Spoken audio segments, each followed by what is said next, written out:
right, so here we are again. Thanks for joining me. This time around, the animal we're going to be drawing is the otter. So sea otter, river otter, you know, they look similar. They're slightly different, but we're going for a little generic look here. We don't necessarily have to do the whole background. I just kind of threw that in for fun. I'll show you how to draw the otter step by step. So let's go ahead and get this thing started. We're gonna draw it kind of in a certain perspective, like the body kind of curving around. So bear with me. I'll explain as we go. All right, so start with your pencil. We're gonna draw lightly, don't press too hard.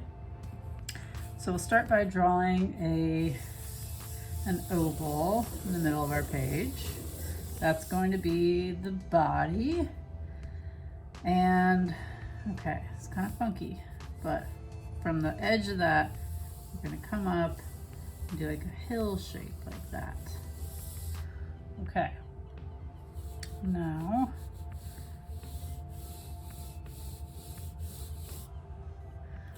looks just like an otter, huh? I know, it doesn't really yet, but it will.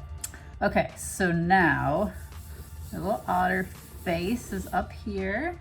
They have tiny little ears, so we're just gonna draw little like C shapes up there. Kind of a big nose compared to the rest of its face. So let's draw a big circle. Little eyes, with two little ovals on either side of the nose. And then let's do this shape. So come down from the nose, curve around. And I'm gonna make a little mark there so that matches, so.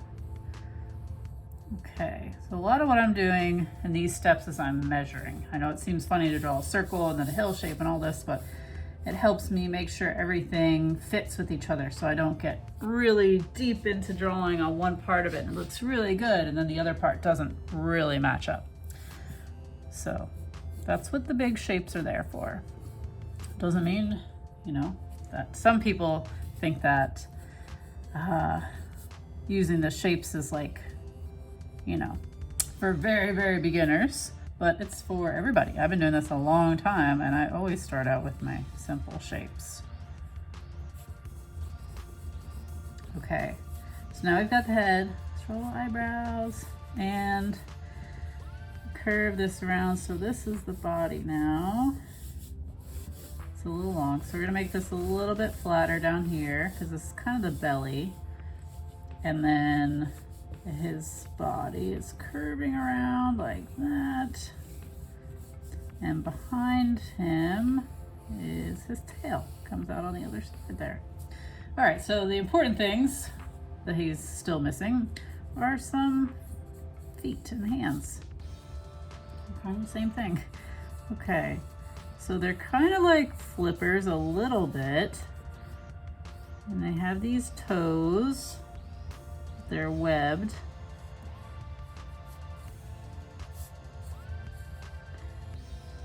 Kind of like hands, kind of like feet, a little funky. And we're just gonna put one back here too.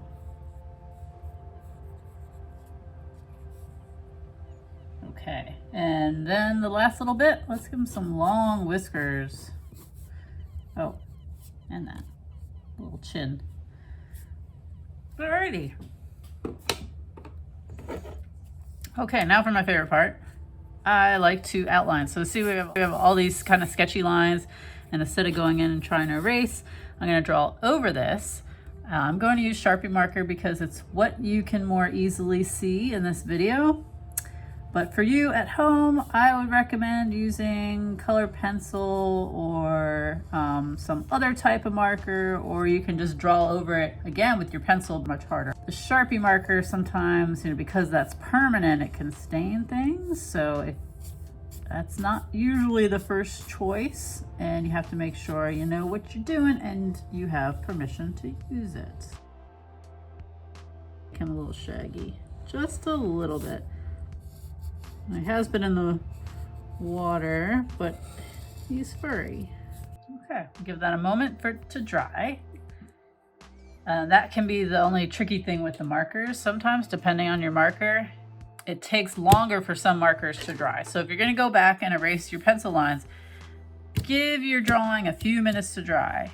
Go maybe get a snack or do something else for a few minutes and then come back and erase. So you want to use your one hand to hold your paper tightly, hold it taut. Voila! There's our otter. And if you feel like it, you can draw in some other things, like maybe he's on a big rock and he's on the water. I do have some videos on how to draw backgrounds, so you are welcome to check those out too if you want to learn how to do some of that. But hopefully you enjoyed this video. You'll come back and see me for more, so hit the subscribe button if you want to see more. I'll be drawing some more animals soon. Well, it's been fun. I hope to see you next time.